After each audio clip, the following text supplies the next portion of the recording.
back to Destination Venus, here, under the stairs at Harrogate's Everyman Cinema. It's time for What's on the Rack for the New Comic Book Day, 29th of March, 2023. It is the last rack of March. We're going to have, it's probably a 3 or 4-parter this week. I'm going to do more than one shelf at a time, just so that we have less to upload.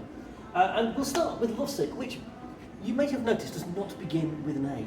But it's on the top shelf because it is that kind of a book. It's a brilliant read.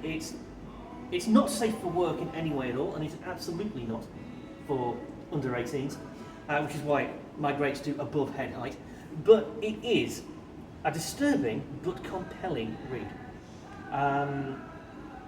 If I try and explain to you what it's about, I will totally put you off. I'm flicking through to see if I can show you any of the art, and I absolutely can't. So you're just going to have to come in and take a look at that one. In no need of such treatment, of course, it's Action Comics issue 1053, the third of the sort of new regime of Action Comics. Pleased to see it's on matte paper, not that horrible glossy nonsense we've been dealing with for so long. And I'm actually loving this. It is what I consider to be a fantastic return to form for Superman. And they're not charging you any more than they were, and yet it is a much bigger, chunkier book. There's a lot better value than it used to be. Then we have The Ambassadors issue 1, a very interesting take on the whole superhero genre. Mark Millar very much returning to form, actually, and it's nice to see some really good Frank Quitely artwork as well, which is looking, well, it's Frank Quitely, what do you expect? Essentially the premise here is somebody can create superheroes. I'm not saying who. That scares the flip out of world governments. But they don't want to give superpowers to government operatives. They want to give superpowers to people who deserve them. How on earth do you go about determining that? I'm going to suggest you read The Ambassadors and find out. Then we have Ancient Enemies, which is another interesting take on the whole superhero thing. A very different take on the whole superhero thing, I have to say.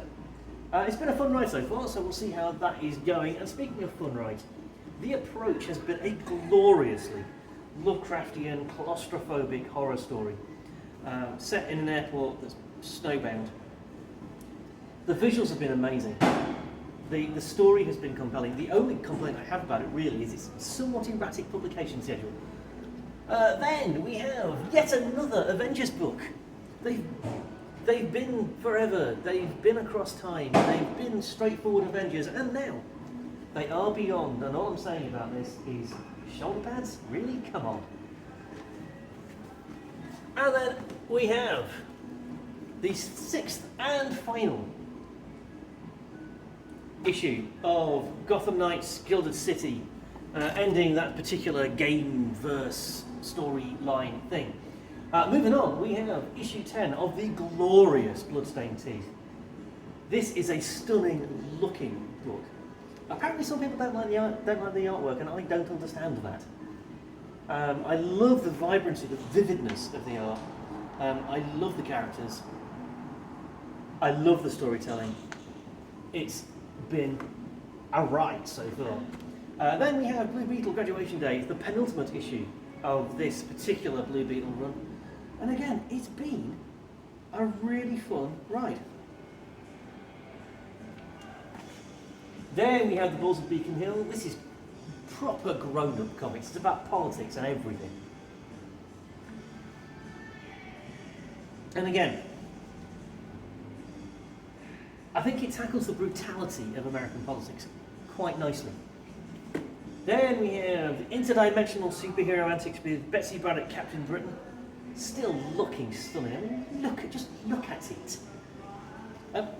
I know that making Betsy Captain Britain was controversial. I'm genuinely enjoying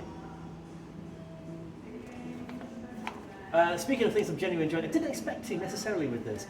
Clobbering Time. Essentially, this is a short series where the Thing teams up with a muscle-bound person every issue, and they go and punch stuff. That's it. That's as high concept as this book gets. And honestly, sometimes just punching stuff is fun. rather more cerebral, we have Chip Zdarsky's take on Daredevil, which, I mean, what a run this has been. It's been absolute breathtaking. Fantastic art by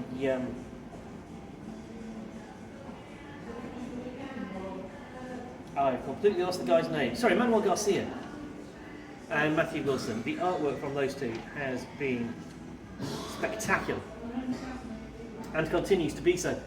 And then finally for part one, we have Dark Knights of Steel, which again I've really been enjoying. Although much like the approach, what I haven't liked is its somewhat erratic publishing schedule. But hey, there you go.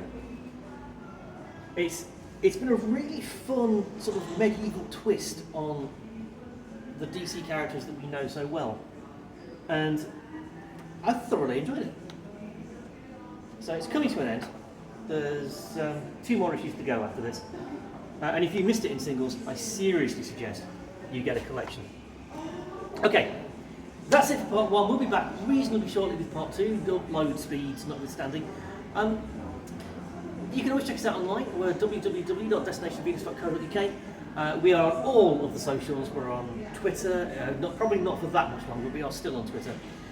We are on Tumblr, we're on Facebook, we're on Instagram, we're on Hive, and we are on Spoutable. So check us out on any or all of those. Or of course, you could do something truly radical and actually come and see us in person. We are here until 5:30 today. We are here between 1 p.m. and 5:30 p.m. tomorrow, that's Thursday.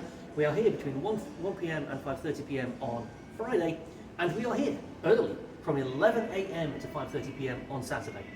We look forward to seeing you then. Until we do, be kind to yourself, be kind to everybody else, and above all else,